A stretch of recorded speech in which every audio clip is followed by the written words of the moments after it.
सूरत में लोन के बहाने ठगी करने वाले कॉल सेंटर का भंडाफोड़। साइबर क्राइम पुलिस ने एक ठग को पकड़ा। सूरत साइबर क्राइम पुलिस ने सूरत शहर में लोन दिलाने के बहाने भोले भाले लोगों को ठगने वाले एक गैंग का भंडाफोड़ किया है। पुलिस ने भरत पाटिया इलाके में इस गैर कानूनी कॉल सेंटर पर छापा मारकर एक मुख्य आरोपी को गिरफ्तार कर लिया है, जबकि दूसरे की तलाश की जा रही है। प्रोसेसिंग फीस के नाम पर खेल।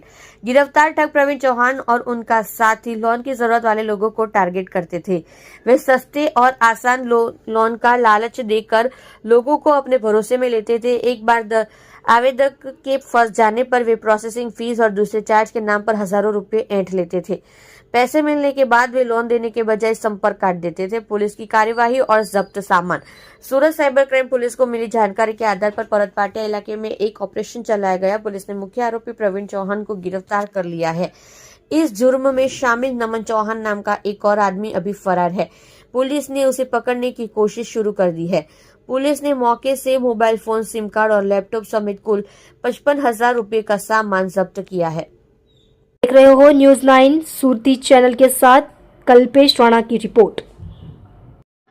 સુરત શહેર સાયબર ક્રાઇમ સેલ દ્વારા ગઈકાલે એક પર્વત પાટિયા ખાતે એક રેડ કરવામાં આવી હતી, જેમાં એપિક ફાઇનાન્શિયલ સર્વિસ નામની એક ઓફિસ ચાલતી હતી, જેમાં અમે લોકોને બાતમી મળી હતી કે ત્યાં એ લોકો લોન મળી જશે 1 થી 2 દિવસમાં એવી ખોટી લાલચ આપી લોનની પ્રોસેસિંગ ફી લઈ લેતા હતા કસ્ટમર્સ પાસેથી અને એમને લોનની પ્રોસેસિંગ નહીં કરતા હતા। એવી રીતે બાતમી મળતા અમે લોકો ત્યારે જ્યાં રેડ કરી તો ત્યાં એક સંચાલક અને એના સિવાય 6 ટેલિકોલર્સ ત્યાંથી મળી આવ્યા અને પૂછપરછ કરતા, તપાસ કરતા અને તમામ ડોક્યુમેન્ટ જોતા ખબર પડી કે એ લોકો 5 થી 5 લાખ રૂપિયા જેટલાની લોનની વિશ્વાસ આપતા હતા કે 1 થી 2 દિવસમાં ઝડપથી અમે લોકોએ પ્રોસેસ કરાવી દઈશું અને એવી વિશ્વાસ આપીને સામેવાળાથી 799 અને 999 રૂપીઝ લોન પ્રોસેસિંગ ફીના નામે લઈ લેતા હતા અને પછી એમની લોન નથી પ્રોસેસ કરાવતા હતા।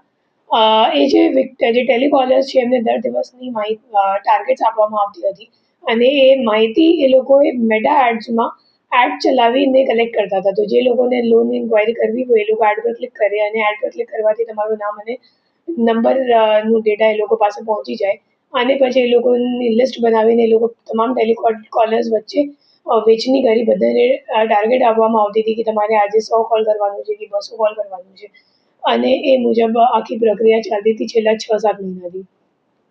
કેટલા આરોપી મળી? અત્યારે એક જ આરોપી પકડાયો છે અને બીજો જે આરોપી છે એ હાલ નાસ્તો કરતો છે। જે આરોપી છે એનું શું રોલ છે? બેઝિકલી જે આરોપી છે એ અગાઉ એક જગ્યા કામ કરેલું છે અને એને ખબર પડી ગઈ કે કેવી રીતે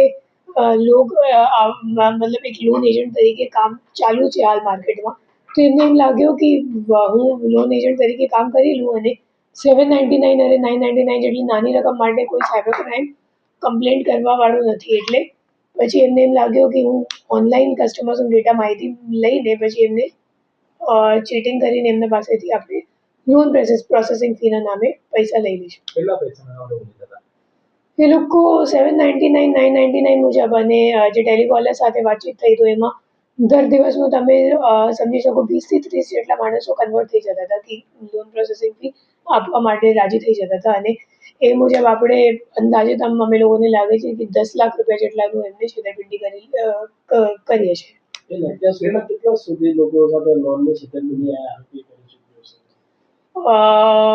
મહિનાનું એમ લાગે છે કે 600 થી 700 જેટલા વિક્ટિમ્સ થઈ શકશે, તો અત્યાર સુધીમાં 3000 જેટલા થશે, 3,000-3,500। કેટલા સમયથી ચાલતું? 6 મહિનાનું તો કન્ફર્મ થઈ ગયું છે કે 6 મહિનાથી ચાલે જ છે। તાલુકની માહિતી નંબર કેવી રીતના કલેક્ટ કરતા હતા?